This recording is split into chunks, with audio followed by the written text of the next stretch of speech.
Time doesn't stop. Every second is a chance to create something that lasts. But without balance, it collapses. Without focus, it fades. Nothing happens unless you make it. Hello, কেমন আছেন সবাই? Video দেখে হয়তো বুঝেই গেছেন যে কিভাবে এই ভিডিওটা আমি তৈরি করবো, এটা টিউটোরিয়াল।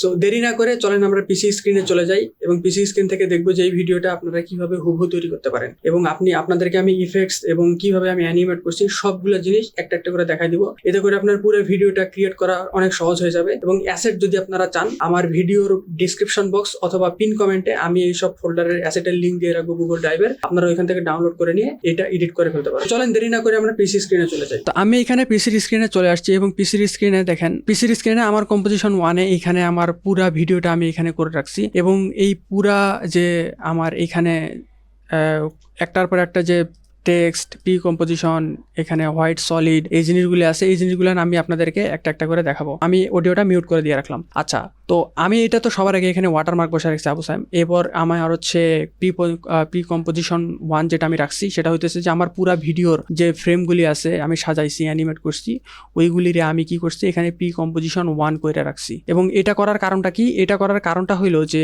আমার এইখানে যে shape layer, solid, white solid যেটা আছে, এটাকে যে আমি যেরকম রাখছি, এটা আমি যদি হোয়াইট সলিড এইগুলা পি কম্পোজিশনের সাথে সবগুলারে একসাথে কম্পোজিশন করতাম, তাইলে আমার কিন্তু প্রত্যেকটা ফ্রেম বাই ফ্রেম আমার কিন্তু অ্যানিমেট করতে হইতো। এবং এই হোয়াইট সলিড এবং শেপ লেয়ারটা কিন্তু এখানে থাকার কারণে, নর্মালি যে এরকম থাকার কারণে আমার যেটা অনেক সুবিধা হয়েছে সেটা হইতেছে যে আমার ব্যাকগ্রাউন্ডটা স্থির আছে, ওটাকে নিয়ে আমি কোনো অ্যানিমেট করতেছি না। সো আমি জাস্ট অ্যানিমেট করতেছি কোনটা, এইখানে আমার এই কম্পোজিশন 1টা আমি পুরাকে অ্যানিমেট করতেছি। এবং এই কম্পোজিশন 1-এর ভেতরে আমি আমার সবগুলো অবজেক্টরে রাখছি, সবগুলা ফ্রেমরে রাখছি, যতগুলি ফ্রেম আমি ডিজাইন করছি এখানে প্রত্যেকটা ফ্রেম অ্যানিমেট করে দেখেন। এখানে যদি আমি আপনাদেরকে দেখাই একটা একটা করে ফ্রেম, আচ্ছা পুরাটা করে দিই, ফিট করে দিই পুরাটা ফ্রেমে, যে এখানে দেখেন একটার পর একটা চলে আসবে অটোমেটিক। এখন আমাদের যেটা করতে হবে সেটা হলো আমরা সবার আগে এখানে দেখবো যে কিভাবে আমরা এটা তৈরি করছি। সো এখন দেখেন আমরা এখানে টেক্সট নিয়ে রাখছি দুইটা, একটা হলো time doesn't stop. Time doesn't stop এটা আপনি ভালোভাবে দেখতে পাবেন কম্পোজিশনের বাইরে আসলে।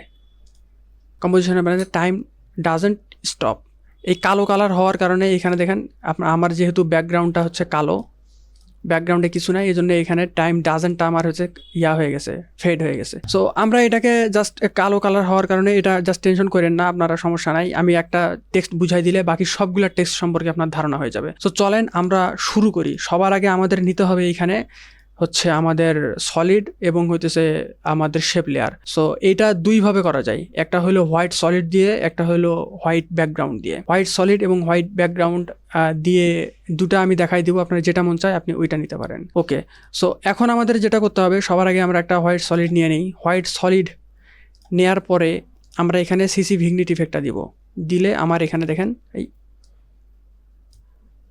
অটোমেটিক্যালি এটা এরকম চলে আসলো। আরেকটা উপায় আছে, সেটা হইলো যে এখান থেকে আমার একটা শেপ লেয়ার নিতে পারি। আচ্ছা, শেপ লেয়ারে যে এখানে শেপ লেয়ার আমি এইভাবে নিয়ে নিলাম, এবং শেপ লেয়ারে এখানে আমার যেটা কন্ট্রোল অল্ট হোন দিয়ে আমি এখান থেকে জাস্ট অ্যাঙ্কর পয়েন্টটা মাঝখানে করে নিলাম। এবং হোয়াইট সলিডে আমার এখান থেকে স্ট্রোক আমি বন্ধ করে দিয়ে রাখছি, স্ট্রোক এইভাবে এখান থেকে বন্ধ করে দেওয়া যাবে। এবং ফিলে যে আমি এটাকে রেডিয়াল গ্রেডিয়েন্ট করে নিছি। সো রেডিয়াল গ্রেডিয়েন্ট এখান থেকে আপনি এই যে ফিলে ক্লিক করলে রেডিয়াল গ্রেডিয়েন্ট এখানে অপশন আছে, করে নিতে পারবেন। এখানে ক্লিক করে আপনি জাস্ট এখানে রংটা একটু হালকা করে দিয়ে রাখবেন এবং এটা এরকম দিয়ে রাখবেন। জিনিসটা আপনার এরকম হয়ে গেল এবং এটার ফিলটা একটু আমার কাছে উল্টাপাল্টা মনে হচ্ছে। সো এটাকে আমি আরেকটু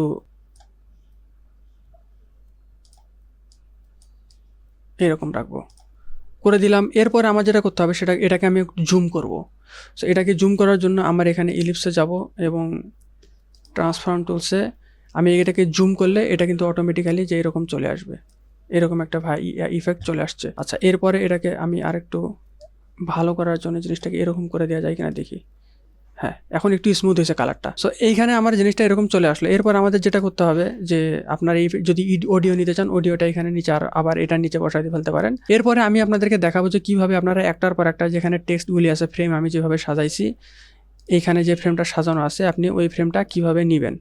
এইখানে দেখেন, এইখানে একটা হইলো আমার কিন্তু প্রত্যেকটা যে আছে এটা কিন্তু আমার হচ্ছে মানে অপটাসিটি মেনটেন করে টেক্সটে করা আছে। সো এটা আপনি কিভাবে করবেন, এটা করার উপায় হইলো আপনারা জাস্ট এখান থেকে একটা টেক্সট নেবেন, আমি এখান থেকে একটা টেক্সট নিয়ে নিলাম এবং এই টেক্সটটাকে আমি জাস্ট অ্যালাইন দিয়ে মাঝখানে নিয়ে আসবো। মাঝখানে নিয়ে আসার পরে এখান থেকে আপনি সবার আগে এখান থেকে টেক্সটে যে অ্যানিমেটর বসাবেন, টেক্সটে অ্যানিমেটর বসাবেন কোনটা? অপটাসিটি। অপটাসিটিতে আসার পরে আপনি অপটাসিটি এখান থেকে 0 করে দিবেন সবার আগে। অপটাসিটি 0 করে দেওয়া শেষ। এরপরে আমি এখানে রেঞ্জ সিলেক্টর একটু এক্সপ্যান্ড করব, করার পরে দেখেন এখানে অফসেট আছে, অফসেটটা নিয়ে আমার একটু কাজ করতে হবে। আমাদের অফসেটটা নিয়ে কাজ করার জন্য সবার আগে দেখেন এইখানে আমাদের যে অফসেটটা আছে, এই অফসেটে আমি যে জায়গায় অ্যানিমেট শুরু হবে ওই জায়গায় আমি একটা কি ফ্রেম বসাবো। সো ওই জায়গায় কি ফ্রেমটা 0 বসাবো এবং আমি চাচ্ছি যে এটা হচ্ছে আমার 2 সেকেন্ড ধরে হোক, 2 থেকে 4 সেকেন্ড, এই 2 সেকেন্ড হোক। তাহলে আমার এখান থেকে এটা 100 বসাবো। বসানো শেষ। এরপরে দেখেন আমি যদি এটাকে করি তাহলে একটার পর একটা ওয়ার্ড আসতেছে। সো এটা ক্যারেক্টার ওয়াইজ করা আছে। আপনি যদি চান যে এটা আপনি ওয়ার্ড ওয়াইজ করবেন তাহলে এটাকে ওয়ার্ড করে দিলে এটা ওয়ার্ড আকারে অপটাসিটিটা মেনটেন হবে। সো আমি চাচ্ছি যে এখান থেকে ক্যারেক্টার ওয়াইজ হোক এটা, এবং ক্যারেক্টার ওয়াইজ করার পরে আমি চাচ্ছি যে এটা একটু র্যান্ডম অর্ডারে হোক, যে কোন টেক্সটটা কোনটার পরে আসবে যেন বুঝতে একটার পর একটা না আসে, র্যান্ডম অর্ডারে হবে। সেখানে দেখেন এই র্যান্ডমাইজটা অন করে দিবেন। দেওয়ার পরে দেখেন এখান থেকে দেখেন একটার পর একটা আর আসবে না, র্যান্ডম অর্ডারে টেক্সট আসবে। আচ্ছা, এটা গেল হচ্ছে ফিল করার টেক্সটে। আমরা যেটা ফিল করার টেক্সটে যেটা করছিলাম যে এখানে ওইটা গেল। সো এরপরে আমাদের যেটা করতে হবে সেটা হলো যে এইখান থেকে কিন্তু আপনার বারবার আসতেছে দেখেন, আর এখানে আমার এই যে এইটাতে একবার আসতেছে। যেমন আমি যদি এখানে আসি দেখেন এটা বারবার আসতেছে, দেখেন 2 বা 3 বারে যে ব্লিঙ্ক করতেছে। সো এই ব্লিঙ্ক ইফেক্টটা কিভাবে দিবেন? ব্লিঙ্ক ইফেক্টটা দেওয়ার উপায়টা হইতেছে এই টেক্সটের মাঝখানে এই জায়গায় এসে একবার এখানে 16 আছে, এখানে আপনি হচ্ছে 100 করবেন। আবার এইখানে যে আবার এখানে 0 করবেন, এইখানে এসে আবার 100 করবেন, এখানে এসে আবার 0 করবেন, আর এখানে তো আমার 100 করাই আছে। সো এবার দেখেন আমার এটাকে সাইম এটা এরকম হয়ে যাচ্ছে। সো আমি এটাকে জাস্ট, আপনি যদি এখান থেকে এটাকে একটু স্মুথ করতে চান আপনার জাস্ট মাঝখানে কয়েকটা কি ফ্রেম রিমুভ করে দিতে হবে। সো এবার 0, এখানে আমার এটাকে 100 করতে হবে, 0-র পরে 100, আবার এখানে কি কত দেখেন আমার এই যে এখানে ব্লিঙ্ক করা স্টার্ট করছে, ঠিক আছে। আর আপনি যদি চান যে আপনার হচ্ছে ওয়ার্ড ওয়াইজ হবে তাহলে জাস্ট এখান থেকে ওয়ার্ড করে দিলে আপনার এই ব্লিঙ্কটা ওয়ার্ড ওয়াইজ হওয়া শুরু হবে। দেখেন এটা আবার ব্লিঙ্ক করা শুরু করছে। 3-4 বার করবেন, 3-4 বার ব্লিঙ্ক হবে। যতবার আপনি অ্যানিমেট করবেন তত বেশি হবে। এখানে যদি আমি 2 বার 0 থেকে 100, এইখান থেকে আবার 0 থেকে 100 2 বার করে দেখছি, এখানে যদি আপনি 4 বার 5 বার করেন আরো ফাস্ট হবে, আরো বেশি হবে। এরপরে আসি যে আমাদের এইখানে যে নর্মাল টেক্সট তো আমরা দেখলাম, এরপরে এই টেক্সটটা যেটা সাইডে এডজ আছে এইটা আমি কিভাবে করছি। এটা করার সহজ উপায় হতেছে যে টেক্সট আপনি এখানে সিলেক্ট করবেন, করে এখানে আপনারা স্ট্রোক অন করে দিবেন, ফিল্ডটা অফ করে দিবেন, অটোমেটিক্যালি দেখেন আমার এখানে স্ট্রোকটা চলে আসছে। এখান থেকে আপনি স্ট্রোক যদি বাড়াতে চান স্ট্রোক ওয়াইড এখানে বাড়াই দিলে অটোমেটিক হয়ে যাবে। এরপরে আপনারা এখানে হয়তো 3D অবজেক্ট দেখছেন, এই 3D অবজেক্ট, এই 3D অবজেক্টটা হলো GLB ফাইল। এই GLB ফাইলগুলি আমার প্রজেক্ট ফাইল তো আমি দিয়ে দিচ্ছি, ওইখানে পেয়ে যাবেন। এখান থেকে আমরা একটা ঘড়ি নিয়ে আসি। কোন ঘড়িটা? এই ঘড়িটা আমি এখানে নিয়ে আসলাম। আচ্ছা, আমি একবার অ্যানিমেট করা দেখা দিচ্ছি, বাকিটা আপনারা অটোমেটিক্যালি পেরে যাবেন। সো এখান থেকে আমাদের হচ্ছে এটা ঘড়িটা আমরা বড় করলাম এবং এখান থেকে আমরা ড্র্যাগ ডাউন করব।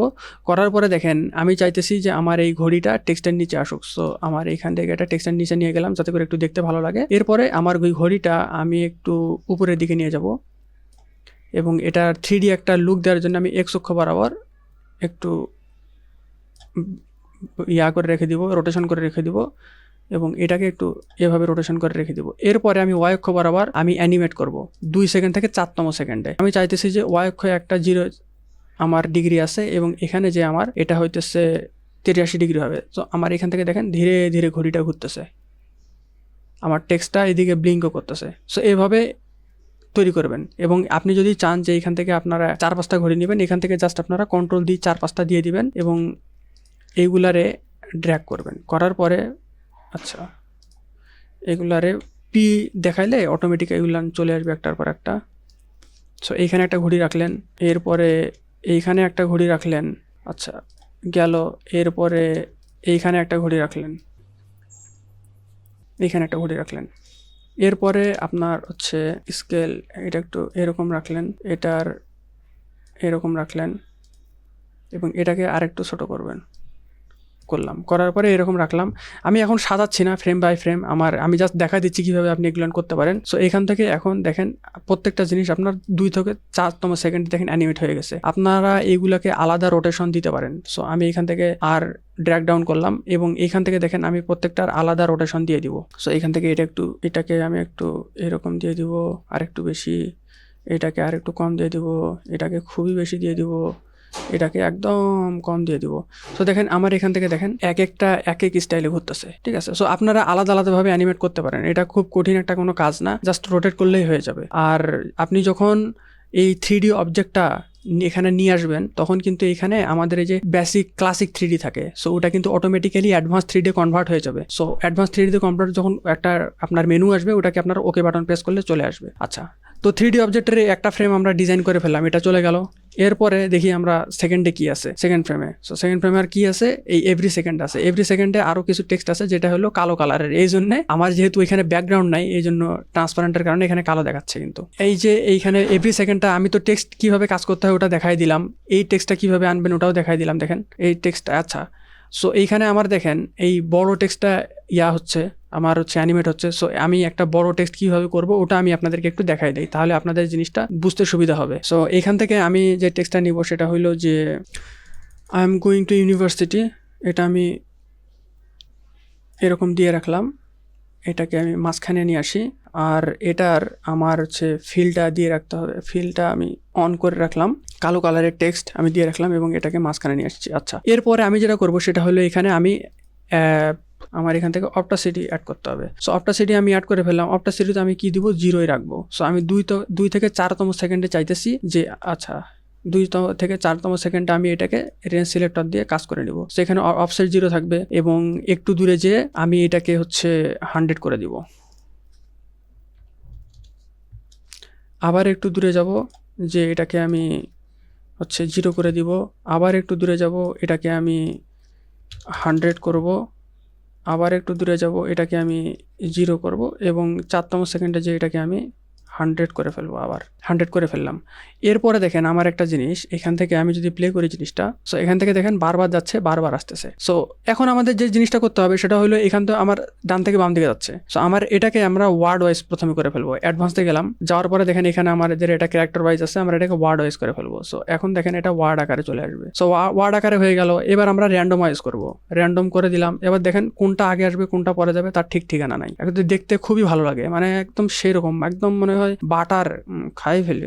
রেঞ্জ সিলেক্টরে আবার যাবেন, ওয়ার্ড বাই ওয়াইজ যদি করতে না চান তাহলে আপনারা জাস্ট এখান থেকে ক্যারেক্টার ওয়াইজ করে দিবেন, এরকম একটা সুন্দর লাগে আর কি। তো এখন আমাদের সব কাজ শেষ। টেক্সটের এই বড় বড় টেক্সটগুলো কীভাবে আপনারা অ্যানিমেট করবেন। এরপরে আমাদের যেটা করতে হবে সেটা হইলো যে পরের ফ্রেমটা আমাদের দেখতে হবে। পরের ফ্রেমে কি আছে, জাদু। আচ্ছা, এটা তো আমি আপনাদেরকে ঘুরানো দেখাইলাম যে কিভাবে ওটাকে ঘুরাবেন। আচ্ছা, এটাকে ফিট করা আছে না? হ্যাঁ, এটা জুম করছি, ট্রানজিশন। আচ্ছা, তো দেখেন এরপরে আমাদের যেটা করতে হয়েছে সেটা হচ্ছে যে ইন অ্যান্ড ইয়াং। হ্যাঁ, এই ইন অ্যান্ড ইয়াংটা আপনারা কীভাবে তৈরি করবেন। এই ইন অ্যান্ড ইয়াং এর যে 3D আছে এটা কিন্তু একটা PNG ইমেজ। এইখান থেকে আমাদের ইন অ্যান্ড ইয়াং PNG ইমেজটা আমরা এখানে ড্র্যাগ করবো। করার পরে এই ইন অ্যান্ড ইয়াংটা আমরা Ctrl+Shift+C প্রেস করে এখানে মুভ অল অ্যাট্রিবিউটস দিয়ে এখানে একটা আপনারা অবজেক্ট ক্রিয়েট করে নেবেন। অবজেক্ট ক্রিয়েট করে নেওয়ার পরে আমি আপনাদেরকে দেখাচ্ছি যে এখানে যে ইন অ্যান্ড ইয়াং এর যে আপনারা লেয়ারটা তৈরি করছেন, এই কম্পোজিশনটা, এই কম্পোজিশনটার উপরে এই তো ইন অ্যান্ড ইয়াং, এই যে এই ইফেক্টটা বসাই দেবেন। এই ইফেক্টটার নাম হচ্ছে শাটার। এই ইফেক্টটা একটা দারুণ একটা ইফেক্ট। এখান থেকে আমি আপনাদেরকে সব সেটিংস দেখাই দিচ্ছি, হুবহু ওই সেটিংসগুলি আপনারা কিন্তু রাখবেন, তাহলে আপনাদের খুবই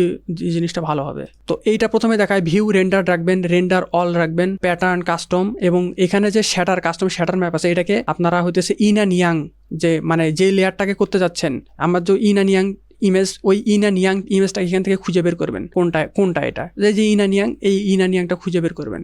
করার পরে ইন অ্যান্ড ইয়াং সিলেক্ট করে দিবেন, এখান থেকে এটা সোর্স করে দিবেন। দেওয়ার পরে যে রিপিটেশন, হ্যান ত্যান যা কিছু আছে এখানে সব কপি করে বসাবেন। এবং এখানে একটা জিনিস বলে রাখি, সেটা হলো এক্সট্রাকশন ডেপথ, যেটা এটা আপনি যত বাড়ায় দিবেন এটা কিন্তু তত আপনার যে সাইডের যে ডেপথটা আছে এটা যদি আমি আপনাদেরকে বাড়ায় দেখাই, দেখেন এই যে একটা ভিডিওর কিন্তু অনেকখানি বেড়ে গেছে। আর ফোর্স এখানে 3টে, ফোর্স 1, ফোর্স 2, এই ডেপথ, রেডিয়াস, স্ট্রেন্থ এগুলো 3টারই 0 রাখবেন। আর এইখানে এরপর আসি ক্যামেরা পজিশন। ক্যামেরা পজিশনে আসবেন, আসার পরে দেখেন এইখানে যে এরকম আছে এক্স অক্ষ, ওয়াই অক্ষ, জেড অক্ষ বরাবর রোটেশন আমি জেড অক্ষ বরাবর রোটেশন করছি, এই জন্য জেড অক্ষ বরাবর কি ফ্রেম বসাইছি এইখান থেকে। আর আরেকটা জিনিস সেটা হলো যে এখানে যে টেক্সচারে আসবেন, আসার পরে এখানে যে এই যে সাইড লেয়ারটা আছে এটাকে ইন অ্যান্ড ইয়াং করে দিবেন। ইন অ্যান্ড ইয়াং করে দেওয়ার পরে এখানে এটাকে কালার করে দিবেন। আর বাকি যেগুলো যেরকম আছে ওইগুলো এইরকমই রাখবেন। মানে এখানে জাস্ট আপনি এটা স্ক্রিনশট নিয়ে নেন, ঠিক আছে। আর আপনি যদি এখানে যে ক্যামেরা আছে, এই ক্যামেরার যে পজিশন আমরা যে এরকম এক্স অক্ষ, ওয়াই অক্ষ, জেড অক্ষ বরাবর এখানে আমরা রোটেট করতেছিলাম, এই যে 3D অবজেক্টগুলিতে, এটা কিন্তু যে এখান থেকেই করা যায়, ইফেক্টের ভেতরেই করা যায়। এই জন্য আমি এখানে না করে এইখানে জাস্ট রোটেট করছি, এখানে জাস্ট কম্পোজিশনের উপরে এটা এনে জাস্ট দিলে এখানে হয়ে যাবে। এরপরে আপনারা জাস্ট কি ফ্রেমিং করবেন। সো এটা গেল এই কাজটা। এরপরে আমরা দেখব হচ্ছে যে কিভাবে এখানে এটা করা যায়। এই ফ্রেমটা তো সেম, একই, কোনো কিছুই নাই, আগের যেগুলো জিনিস কথা বলছি এইগুলাই। আচ্ছা, এটা গেল। এরপরে যে এইটা জিনিস, এটাও তো একটা 3D অবজেক্ট, এটাও আমি করে রাখছি। টেক্সট আমি দেখাই দিলাম, এটা টেক্সট কিভাবে করবেন, এটা টেক্সট কিভাবে করবেন। এখানে দেখি আমি অন্য কিছু অ্যানিমেট করছি নাকি, অ্যানিমেটর না, সেম অপটাসিটি। সো এইখানে আপনার এই 3D অবজেক্টটা কই পাবেন? এই 3D অবজেক্টটা কিন্তু যে এখানে আছে, আমি কিন্তু এখানে দিয়ে দিব আপনাদেরকে। এই যে 3D ওয়ার্ল্ড সেলিব্রেশন, এই যে সেলিব্রেশন, এই যে এটা 3D অবজেক্টটা, এই যে 3D অবজেক্ট, ইনানিয়ানটা ডিলিট করে দিই। এই 3D অবজেক্টটা যে এরকম রাখছি আমি, রাখার পরে টেক্সটগুলিরে অ্যানিমেট করছি। আচ্ছা, তো এরপরে আমি যেটা আপনাদেরকে বলবো সেটা হচ্ছে যে আমি এখানে প্রি কম্পোজিশন 1-এ আসলাম। সবগুলো তো আমরা একটার পর একটা তৈরি করছি। যখন যেই রকম আসছে হচ্ছে আপনার যে ওয়ার্ডগুলি আসছে, আমি কিন্তু ওই ওয়ার্ডগুলি, যেমন দেখেন এই যে এখানে something that last, something, nothing happen সবার আগে আমি বসাইছি। এখানে নাথিং কোনটা, এটা এভরি সেকেন্ড আমি এখানে বসাইছি। বসানোর পরে দেখেন সামথিং দ্যাট লাস্ট, এটা কিন্তু আমি আরেকটা টেক্সট নিছি, যেটা আপনি যে এখানে দেখতে পাবেন, আপনার যে সামথিং দ্যাট লাস্ট, এটা কিন্তু এখানে বসাইছি। সো আপনারা কথা যখন আসবে, অডিও যখন বাজবে, তখন আপনি টেক্সটটা বসাই দিবেন। এবং আপনারা তো জানেনই যে কি এই জিনিসটা কিভাবে করতে হবে। সেটা হলো যে এখানে যে লেয়ারগুলি আছে, এই লেয়ারগুলি ওই সময় যে ম্যাচ করবেন জাস্ট, তাহলেই হয়ে যাবে। সব পুরা ভিডিওতে দেখাইলাম। এরপরে আমরা যেটা সবার আগে আর করতে পারি সেটা হলো যে এখানে তো আপনি আরেকটা জিনিস দেখে ঘাবড়ে যেতে পারেন, সেটা হলো যে ভাইয়া 3D লেয়ার কোনোটা 2D লেয়ার, এটা কি করব। সো দেখেন এইখানে আমাদের যে 3D যে অবজেক্টগুলি আছে, GLB ফাইল আমি আপনাদেরকে দেখালাম, এই ঘড়ি আর হলো যে সেলিব্রেশন ম্যানের যেটা, এইগুলান কিন্তু আপনি ইম্পোর্ট করার সাথে সাথে অটোমেটিক 3D হয়ে যাবে। এগুলাকে আপনার 3D ইনেবল করতে হবে না। আর এই 3D অবজেক্টগুলি বাদ দিয়ে যা কিছু আছে সবগুলাকে আপনি হইতেছে 2D করে রাখবেন। আর এইখানে যে ইন অ্যান্ড ইয়াংটা আছে, এটা কিন্তু আমরা 3D করি, 3D একটা ভাইব দেই, কিন্তু ওইটার কিন্তু হইতেছে আপনার ওই শ্যাটার ইফেক্টের ভেতরে অটোমেটিক কিন্তু থাকে। এটাকে আলাদাভাবে এখানে 3D ইনেবল করেন না। সো এটাই যে এখানে এক্স অক্ষ, জয় অক্ষ, জেড অক্ষ বরাবর রোটেশন থাকার অপশন থাকার কারণে বাকি যে 3টা ঘড়ি আছে, ঘড়ির ফাইল, এই যে এই ঘড়িটা আর হলো যে মানুষটার বেলায়, এই 3টা অবজেক্টের বেলায় 3D ইনেবল করে রাখবেন। যতগুলি লেয়ার নেবেন ততগুলি 3D ইনেবল, সবগুলাকে 3D ইনেবল করে রাখবেন। আচ্ছা, এখানে যে সবগুলা লেয়ারকে, এবং আমি এখানে যে সলিড আর হলো হোয়াইট শেপ লেয়ারটা বাদ দিয়ে এখানে যা কিছু ছিল এগুলোকে সবগুলাকে এরকম ধরে Ctrl+Shift+C দিয়ে আমি এখান থেকে just move to all attribute করছি, একটা কম্পোজিশন বানায় ফেলছি। যে এখানে যেরকম কম্পোজিশনটা বানানো আছে, এই যে এই কম্পোজিশনটা, এরপরে এই কম্পোজিশনটা আমি ট্রানজিশনের জন্য ইউজ করছি। এটা ঘুরতেছে ঠিক আছে, কিন্তু এখানে জুম আউট, এই যে এখানে হয়ে গেল জুম, ভিডিও শুরুতে জুম হয়ে আসলো, এসে থাকলো, ঘুরতেছে, তারপরে দেখেন জুম আউট হয়ে গেল, জুম আউট হয়ে একটা ট্রানজিশন হলো। আবার পরের ফ্রেমটা যখন আসবে তখন ট্রানজিশন হয়ে আসলো। পুরা আমি এখানে কিন্তু এই কম্পোজিশনটাকে করছি, অ্যানিমেট করছি, করে এখানে আমি নিয়ে আসছি। আবার এই ফ্রেমটা অনেকক্ষণ থাকার পরে আউট হয়ে গেল, এটা আপনার জুম আউট হয়ে তারপরে এটা চলে আসলো, তারপরে এটা আসলো। আমি অ্যানিমেট করে ওই ফ্রেমটা ওই রকমই রাখছি।